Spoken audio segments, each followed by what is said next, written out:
ಪಂಚ ಗ್ಯಾರಂಟಿಗಳಿಂದ ರಾಜ್ಯ ಸರ್ಕಾರದ ಬೊಕ್ಕಸ ಖಾಲಿ ಆಗ್ತಾ ಇದೆ. ಗ್ರಾಂಟ್ ಇಲ್ಲದೆ ರಾಜ್ಯದ 224 ಎಂಎಲ್ಎಗಳು ಕಂಗಾಲಾಗಿದ್ದಾರೆ. ಕ್ಷೇತ್ರದ ಅಭಿವೃದ್ಧಿಗೆ ಹಣ ಇಲ್ಲ, ಇದ್ದೇನು ಪ್ರಯೋಜನ? ಪಂಚ ಗ್ಯಾರಂಟಿಗಳಿಂದ ರಾಜ್ಯ ಸರ್ಕಾರದ ಬೊಕ್ಕಸ ಪರದೇಸಿಯಾಗಿದೆ, ಖಾಲಿಯಾಗಿದೆ. ಏನು ಗ್ರಾಂಟ್ ಇಲ್ಲದೆ ರಾಜ್ಯದ 224 ಕ್ಷೇತ್ರ ಕಂಗಾಲು. ಕ್ಷೇತ್ರದ ಅಭಿವೃದ್ಧಿಗೆ ಹಣ ಇಲ್ಲ, ಒಂದು ವೇಳೆ ಇದ್ರೂ ಅದು ಏನಕ್ಕೆ ಪ್ರಯೋಜನ? ಯಾವ ಪುರುಷಾರ್ಥಕ್ಕೆ?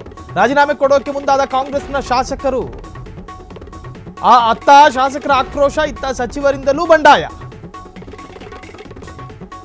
ಎಚ್ ಕೆ ಪಾಟೀಲ್ ಬೆನ್ನಲ್ಲೇ ಈಗ ಪರಮೇಶ್ವರ್ ಸರದಿ. ಬೊಕ್ಕಸದಲ್ಲಿ ಹಣ ಇಲ್ಲ ಎಂದ ಹೋಮ್ ಮಿನಿಸ್ಟರ್ ತಮ್ಮ ದೌರ್ಬಲ್ಯಗಳನ್ನು ಪ್ರದರ್ಶನಕ್ಕಿಡ್ತಾ ಇದ್ದಾರೆ. ಕರ್ನಾಟಕದಲ್ಲಿ ಕನ್ನಡಿಗರ ಮುಂದೆ ತನ್ನ ದೌರ್ಬಲ್ಯವನ್ನ ಪ್ರದರ್ಶನಕ್ಕಿಡ್ತಾ ಇದೆ ಕಾಂಗ್ರೆಸ್. ಪಂಚ ಗ್ಯಾರಂಟಿಗಳ ಬಗ್ಗೆ ಪುನರಾವಲೋಕನ ಆಗಬೇಕು. ಕಾಂಗ್ರೆಸ್ ಹೈಕಮಾಂಡ್ ಮಟ್ಟದಲ್ಲಿ ಬಹುದೊಡ್ಡ ಚಿಂತನೆ.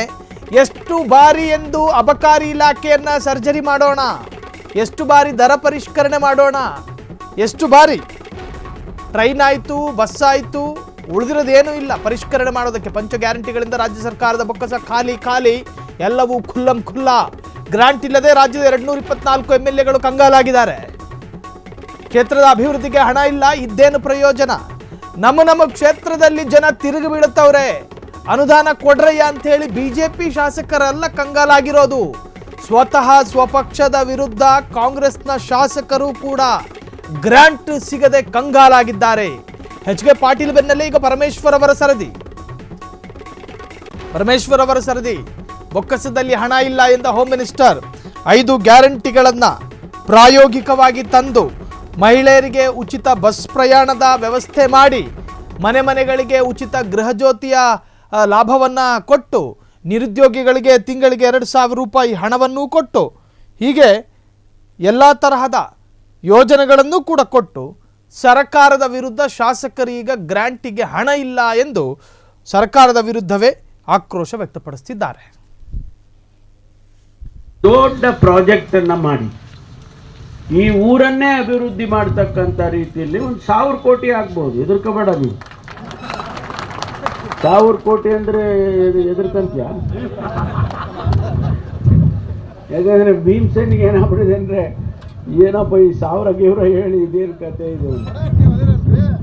1,000 ಕೋಟಿ ಆಗಿ ಇದನ್ನ ಒಂದು ಇಡೀ ನಮ್ಮ ಬಾದಾಮಿಯ ಪಟ್ಟಣವನ್ನೇ ಅಭಿವೃದ್ಧಿ ಮಾಡ್ತಕ್ಕಂಥ ರೀತಿಯಲ್ಲಿ ಒಂದು ಪ್ರಾಜೆಕ್ಟ್ ಅನ್ನ ಮಾಡಿ ಕೇಂದ್ರಕ್ಕೆ ಕಳಿಸ್ಕೊಡ್ಬೇಕು. ನಮ್ಮ ಹತ್ರ ದುಡ್ಡಿಲ್ಲ, ಸಿದ್ದರಾಮಯ್ಯ ಹತ್ರ ದುಡ್ಡಿಲ್ಲ, ಆಯ್ತಾ? ಸಿದ್ದರಾಮಯ್ಯ ಹತ್ರ ದುಡ್ಡಿಲ್ಲ. ಈಗ ನಾವೆಲ್ಲ ನಿಮಗೆ ಕೊಟ್ಬಿಟ್ಟಿದ್ದೀವಿ, ಅಕ್ಕಿ, ಬೇಳೆ, ಎಣ್ಣೆ ಎಲ್ಲ. ಎಣ್ಣೆನೂ ಕೊಟ್ಬಿಟ್ಟಿದ್ದೀವಿ, ಇಲ್ಲೇ ಅವರಲ್ಲ ಎಣ್ಣೆ.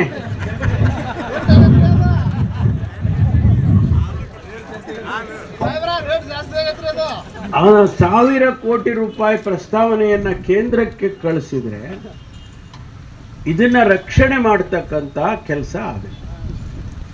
ಮತ್ತು ಊರನ್ನು ಕೂಡ ಇನ್ನೊಂದಿಷ್ಟು ಬ್ಯೂಟಿಫಿಕೇಶನ್ ಮಾಡೋದಕ್ಕೆ, ಸುಂದರ ಮಾಡೋದಕ್ಕೆ ಅನುಕೂಲ ಆಗುತ್ತೆ. ಒಂದು ದೊಡ್ಡ ಪ್ರಾಜೆಕ್ಟ್ ಅನ್ನ ಮಾಡಿ ಈ ಊರನ್ನೇ ಅಭಿವೃದ್ಧಿ ಮಾಡತಕ್ಕಂತ ರೀತಿಯಲ್ಲಿ 1,000 ಕೋಟಿ ಆಗ್ಬಹುದು. ಎದುರ್ಕೋಬೇಡ ನೀವು.